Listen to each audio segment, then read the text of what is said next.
Bueno, pues vamos a continuar entonces hablando de la ayahuasca y tenemos a Claudio Kutzbord, que va a hablarnos del Ícaro, transformador de la materia. Y como punto de partida de lo que quiero contarles, lo primero que quiero explicar es que hay procesos que difícilmente se pueden explicar racionalmente aquí y que exigen una intuición y una manera de sentir que no son fáciles de traducir al mundo teórico. También quiero decirles que considero que la psicoterapia y la espiritualidad son dos caminos hacia una misma meta y que existimos a nivel emocional y también a nivel espiritual. Y estas son partes de un todo que están mutuamente entrelazadas. Así yo por lo menos lo he entendido y lo he vivido en mi propia vivencia. El camino espiritual indígena, que es el camino por el que yo fui elegido en esta vida, no está, digamos que no es un camino espiritual específico, por lo menos así lo entiendo yo. Aquí en esta foto estamos Winston, uno de mis maestros, Sacha, que fue mi mentor, que fue con quien empecé este proceso, y yo en una ceremonia hace muchos años. Entonces, como les decía, el camino espiritual indígena, por lo menos, no es un camino específico como el yoga y sus diferentes escuelas. En principio porque no podemos unificar las distintas visiones de los pueblos originarios de América en una sola propuesta, sin hacer un reduccionismo, que no tendría sentido. Además, las prácticas espirituales no están separadas de la vida cotidiana, es decir, no existe una vida secular, una vida religiosa y una vida espiritual o espiritualizada. Todo es manifestación del espíritu. Lo que llamamos actos cotidianos allí, como cazar, plantar, cosechar, bañarse, hacer el amor, está todo inseparablemente unido a una extensa red de interdependencias compuestas por las fuerzas animadas de la naturaleza y que a su vez vienen de la manifestación del gran espíritu o del creador. Es decir, el espíritu, el río es un espíritu haciendo experiencia de río, y el jaguar es un espíritu haciendo experiencia de jaguar, y el ser humano es un espíritu haciendo una experiencia humana, ¿no? Corporizada. En la selva, todos los seres, como acabo de explicar, portan un espíritu, y cada espíritu tiene diferentes medicinas que deben ser interpretadas correctamente y tratadas de igual forma para obtener bienestar y equilibrio. Dentro del camino espiritual indígena existe un capítulo aparte, que es el de las ceremonias que utilizan plantas sagradas. Todas las tradiciones espirituales tienen, por llamarlo así, una tecnología de lo sagrado, inseparable de la cultura a la que pertenece. Los espacios ceremoniales son inseparables de la ingesta de medicina. Y ha sido así por miles de años, y los diseños le dan marco y han sido probados así durante todo este tiempo como los óptimos para contener la experiencia de quienes experimentan las ceremonias. Y esto se debe, para mí, a tres razones principales. Primero, la conducción de la ceremonia está hecha por un hombre o una mujer medicina o curandero, que ha pasado por iniciaciones, que ha pasado por dietas, por purgas, por purificaciones, y ocupa este lugar. Y que generalmente está acompañado por otras personas que ocupan lugares de relevancia en el sostén del proceso ceremonial y que también están calificados para hacerlos. El segundo principio de esto es que cada medicina tiene un diseño y una forma especial de expresar la cura y la comprensión sobre el espíritu de la propia medicina. Y esto tiene que ver con el tiempo y la duración de cada una de las ceremonias en cada una de las medicinas, así como las diferentes etapas que se suceden y cómo se honra y se acompaña la experiencia en cada una de ellas, y que la música siempre es intrínseca a la cura. Y el tercero, a que quienes conducen la ceremonia tienen muy claro que quien en realidad está al comando de todo es el Gran Espíritu, y es este el que ordena todo lo que sucede. En otras palabras, la medicina es vehiculizada y dirigida por el poder superior a través del diseño y el manejo de los tiempos que ofrece el contexto ceremonial, más la dirección específica de los servidores que trabajan en ella. Vamos a hacer una breve introducción ahora sobre qué son los ícaros. En la selva del Perú denominamos ícaro al canto y a la melodía que utilizamos los curanderos para trabajar en nuestros rituales. No existe una traducción literal al idioma castellano y su significado en el plano operativo es mucho más profundo e importante. El canto del curandero es el arma curativa y es la sabiduría y el vehículo de la energía personal del curandero. Además es el símbolo de su poder y en mi caso, a diferencia de nuestros maestros, el contenido cognitivo de nuestros ícaros es completamente diferente en muchos casos al que podemos escuchar en la selva, ya que el microcosmos y el macrocosmos de cada curandero condiciona su icarada. El ícaro es parte fundamental de mi trabajo y resume mi conocimiento y mi experiencia, y este es el patrimonio curativo, es el arma de trabajo y es la herencia que se puede transmitir a los aprendices.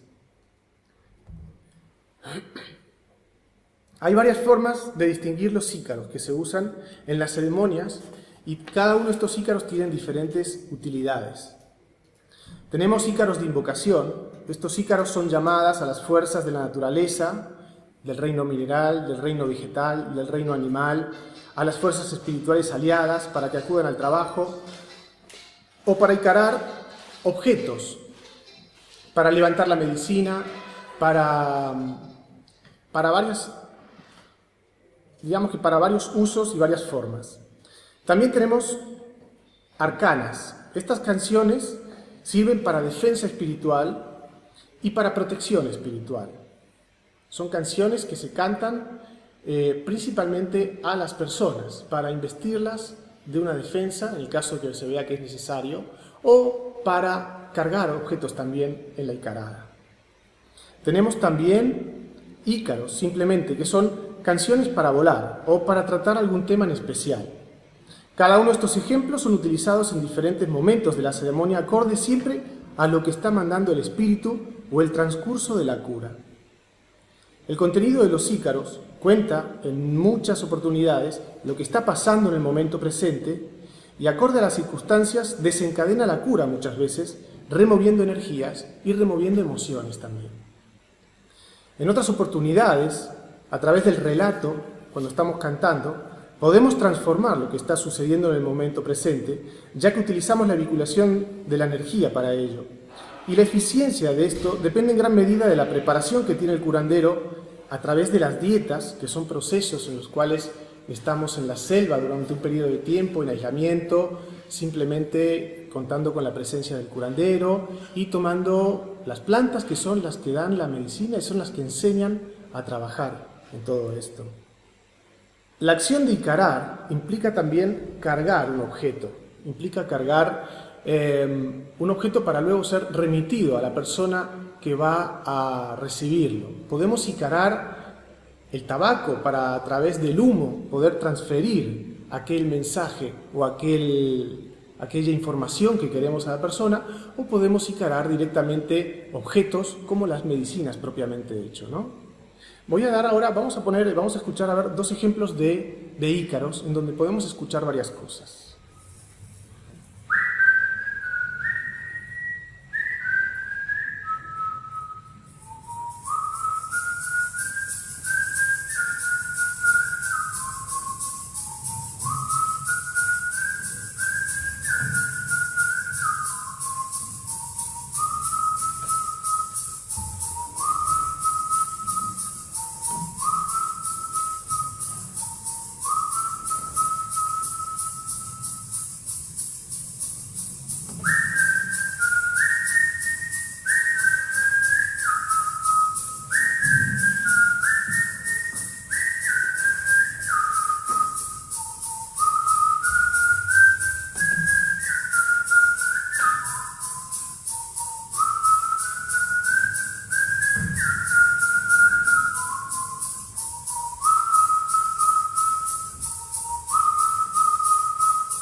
Bien, este es un ícaro de invocación.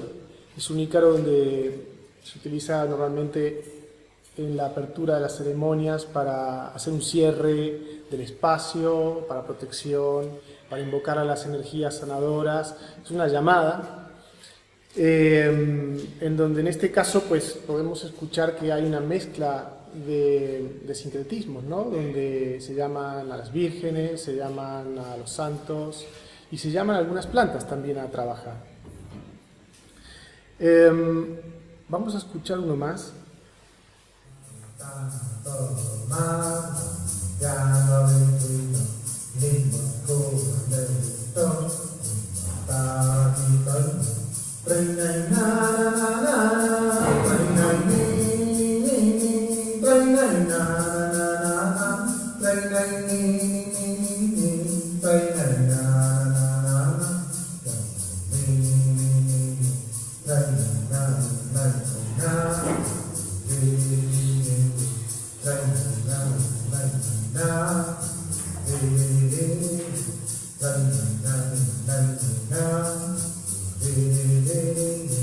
Como un rayo encima de paquito así, va limpiando el cerebro, va curando la mente, aclarando ideas, aclarando el corazón, va limpiando con control, va limpiando contigo,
como un rayo encima de tamaño divina, va limpiando la sangre, va limpiando el cuerpito, poderoso tronco y lindo, grandero rojo, lindo tamo y lindo, para el y más, no me olviden. Bien, en esta Icarada suceden varias cosas. En esta Icarada se está llamando a unas plantas determinadas y se está dirigiendo la acción de las plantas en el sentido oportuno en ese momento, ¿no? Se está dirigiendo la energía a cumplir una función por parte de cada una de estas plantas.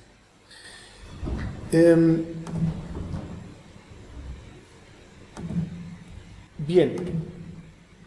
¿Dónde se consiguen las plantas? ¿Dónde se consiguen los ícaros? Bueno, esta es una foto tomada hace mucho tiempo en un sitio donde en ese cartel dice Tambo para dieta antigua, Mayantuyacu. Mayantuyacu es un centro donde está el maestro Juan Flores, al cual hace muchos años que no voy, no sé si sigue estando este lugar. Vale, este es un tambo que está al fondo de todo en la chacra, en donde solíamos dietar. Este es un tambo muy aislado, en el medio de dos quebradas, y esto debe ser en el año 2001, 2002, y ya dice en ese cartel tambo para dieta antigua, es decir que ahí todavía se distingue ese sitio como si se dietara hace mucho tiempo atrás, ¿no? Como si se dietara de la forma tradicional. Las dietas, bueno, son los periodos de tiempo, como les expliqué, donde uno pasa en ese lugar pues muchos días tomando plantas. Y el río pasa por ahí abajo, uno se baña en el río y solamente ves a personas cuando te acercas a la maloca principal para tomar tu ceremonia y luego vuelves a tu tambo y ahí estás noche y día pues con las plantas que estás tomando. Un maestro no transmite a su aprendiz, en la selva por lo menos, donde nosotros hemos aprendido. A veces hablo en plural porque tanto Nacho como Esteban tenemos una formación similar, con los mismos maestros y en periodos de tiempo similares. Así que en la selva un maestro no transmite a su aprendiz técnicas e instrucción formal, sino que te acompaña y te guía para que captes el conocimiento que te está predestinado. Como parte de la enseñanza, vas siguiendo sus ícaros para que puedas ir cantando. Y cada curandero es dueño de sus ícaros, como es dueño de su experiencia y sabiduría, por haberlos recibido a su vez de sus maestros o directamente de la naturaleza. En mi caso particular fue de esta manera. Durante los años que estuve aprendiendo, tuve la fortuna de que mis maestros me habilitaron para cantar sus ícaros, estando en ceremonia junto a ellos en primera instancia, y luego me apoyaron para que cante solo, impulsando las ceremonias. Posteriormente, a través de las dietas, comenzaron a llegar inspiraciones y fragmentos de ícaros durante las ceremonias que poco a poco se fueron manifestando dentro de mí hasta tener su forma completa y poder ser cantados. Y de alguna forma, cuando esto sucede, ocurre un proceso de... Nosotros ya lo decimos que tiene como un sello, que una vez que uno recibe un ícaro, puede volver a repetirlo tantas veces como sea necesario porque se queda fijado dentro de nosotros. Hay otro tipo de ícaros que son oportunos, que simplemente son melodías o cantos que aparecen en un momento para una situación determinada y luego ya no vuelven a aparecer nunca más. Otros, sin embargo, sí quedan fijos y sí se pueden repetir y repetir, muchas veces se pueden transmitir a otras personas también. Algunas veces, particularmente, he sentido que han llegado a través de sueños también, durmiendo en la noche, en los tambos, durmiendo en la noche en casa inclusive. Suena música, me suena música en la cabeza, os nos suena música en la cabeza y son como sueños, pero son sueños cantados, ¿no? Y uno cuando se despierta cantando y aparece fija la melodía o la impronta del ícaro, sin que uno tenga voluntad sobre esto, sino que simplemente es como tener una antena que está recibiendo FM, digámoslo de alguna manera, ¿no? Y así sucede también en las ceremonias muchas veces, en donde se recibe información especial para una persona o se recibe mensajes que deben ser oportunos para cada persona durante la ceremonia.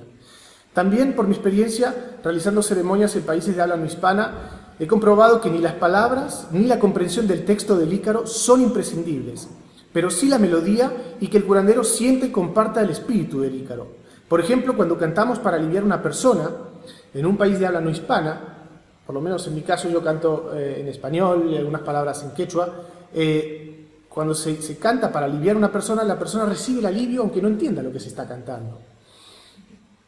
O cuando cantamos para reintegrar a una persona que se ha disgregado, que se ha separado mucho de ella, cuando volvemos a cantar para volver a integrar su espíritu dentro de él, la persona reintegra aunque no entienda qué se está cantando, ¿no? La persona se recupera y recupera su ser, aunque no entiende lo que se canta, porque lo que se está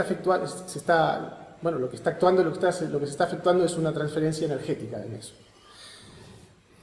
Bien, como vieron, los ícaros poseen una letra muy simple, aludiendo a determinadas plantas, animales, elementos del paisaje que son inspiradores. En algún caso hemos escuchado algo sobre el lago Titicaca. Ese es un ícaro que recibí en un viaje que hice al lago Titicaca y estando allí, pues llegó esa melodía, ¿no? Animales o simbolismos. Además, en mi caso particular, en nuestro caso particular, creo yo, de Hermanosis, muchas veces utilizamos el humor como un recurso para descontracturar las ceremonias. Nosotros sentimos que el humor es un recurso muy válido en algunos momentos de la ceremonia para muchas personas para poder aliviar, ¿no? Para poder aliviar aquello que está sucediendo en muchas oportunidades. También la educación emocional forma parte de los recursos de nuestra icarada que se incluyen en las letras de los ícaros. En muchos ícaros también, como dije antes, incluimos el sincretismo cristiano, judío, alusiones bíblicas. La mayor parte de ellos están cantados en quechua, en castellano y algunos en hebreo también. Algunos son solo melodías monocordes y muy repetitivas, son como hipnóticos. Esto es con ánimo de permitir que el viaje interior se realice, que el viaje chamánico se realice. Y estas melodías monocordes proporcionan simplemente un fondo musical para que se pueda expandir lo que está sucediendo.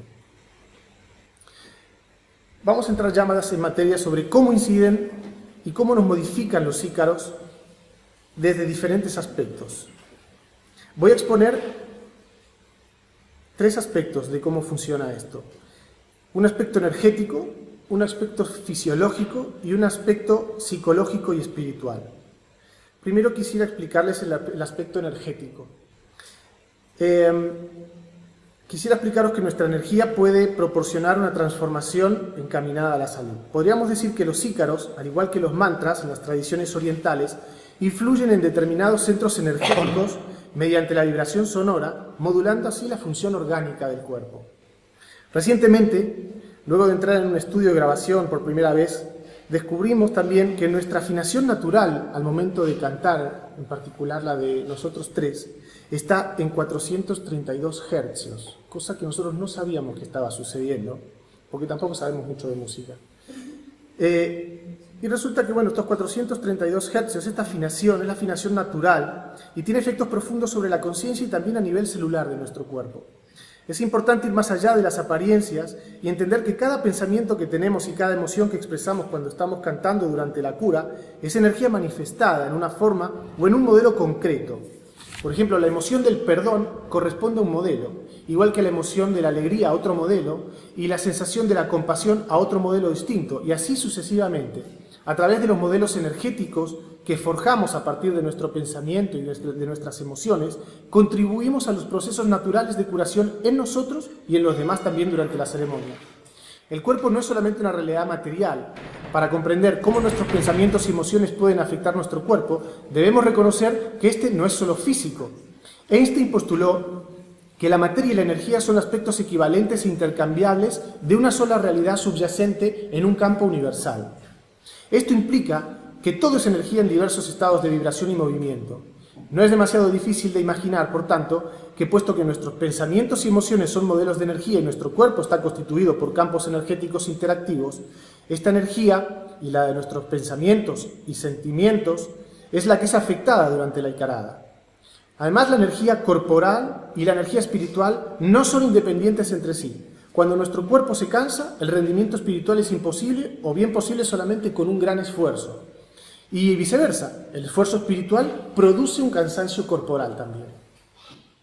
Entonces, los principios rectores de este proceso son, primero, el conocimiento que localiza e ilumina lo que queremos. Segundo, el amor que nos vincula a lo que queremos hacer. Tercero, la voluntad con la que actuamos sobre lo que queremos actuar. Y cuarto, el espíritu que guía nuestro camino, nuestro conocimiento, el amor y la voluntad.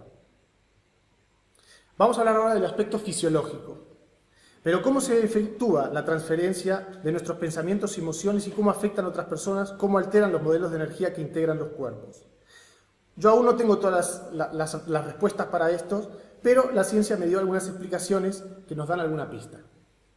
Sabemos, por ejemplo, que cada célula del cuerpo humano puede transmitir ondas de radiación electromagnética que son medibles en forma de la luz gamma ultravioleta y en forma de la luz gamma infrarroja.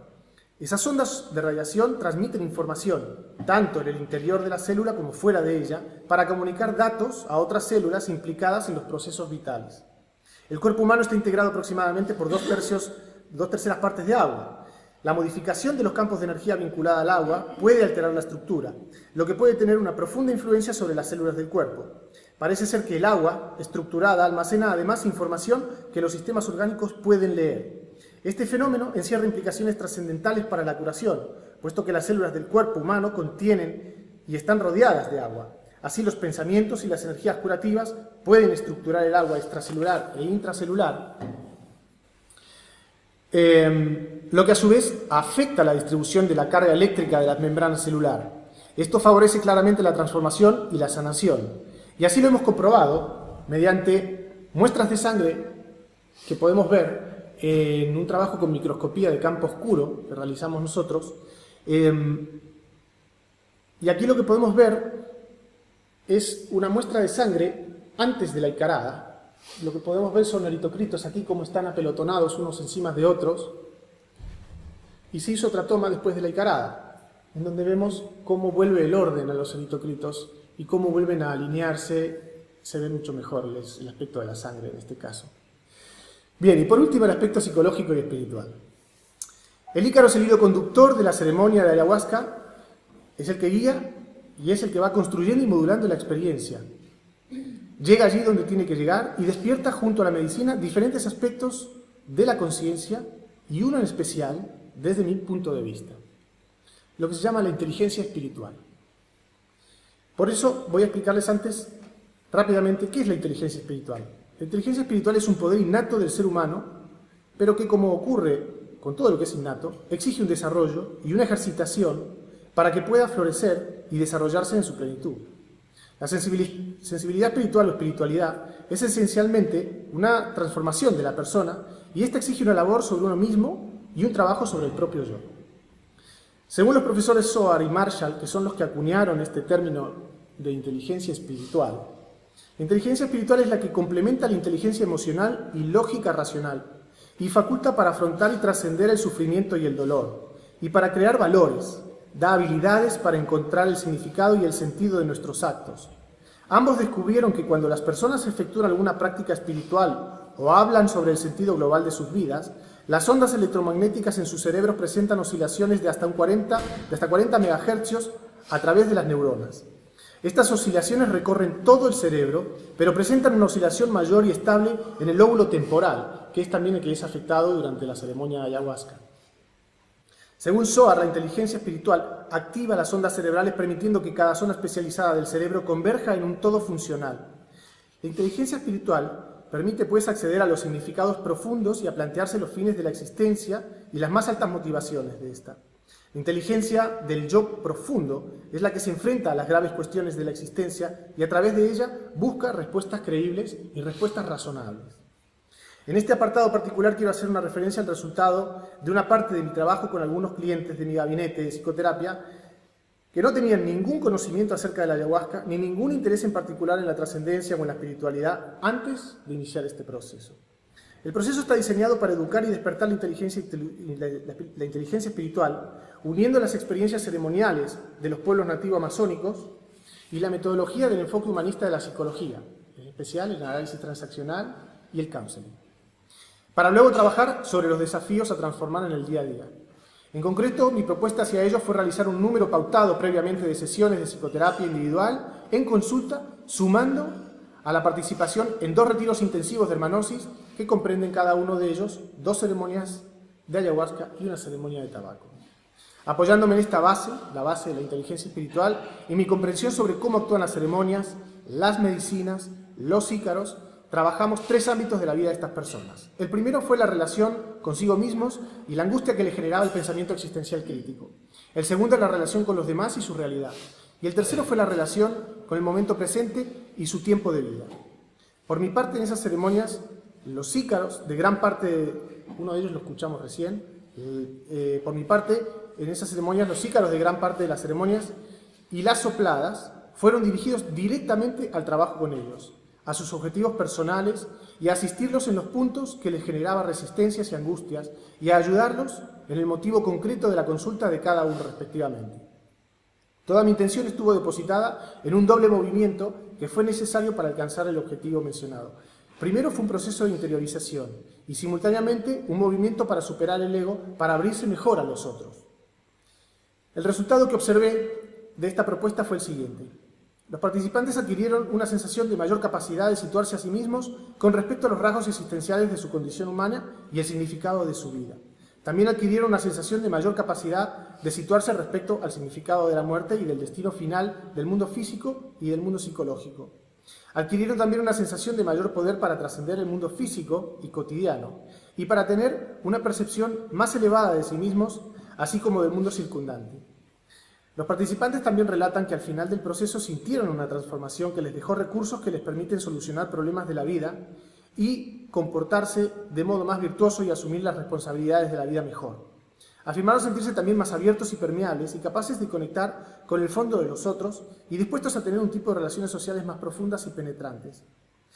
En todo esto, los ícaros jugaron un papel fundamental, pues todas las letras estaban cargadas de connotaciones al respecto para trascender el ego y abrirse a los otros, a la naturaleza y a todo cuanto existe, sin obviar la importancia de las ceremonias y de las plantas, por supuesto. Creo que los ícaros son más que una habilidad de la mente, porque conectan lo personal con lo transpersonal y el yo con el espíritu. Los ícaros tienen una enorme capacidad de conexión con todo lo que existe. Conectan la mente con la sabiduría, que es lo que nos habla de lo trascendente, porque cuando trabajamos con ellos somos capaces de intuir los elementos que unen, sobre todo, y lo que subyace a todo y lo que subyace a todos, y lo que permanece más allá de todas las individualidades. Bueno, y para terminar, Jung dice que conectarse con lo sagrado es verdadera terapia. Cuando uno se siente conectado al espíritu, se siente liberado de muchas cosas. Y Frankl dice, la dimensión espiritual es la que nos ayuda principalmente a poder integrar las experiencias dañinas de existencia y desarrollar una vida psicológicamente sana. Muchas gracias.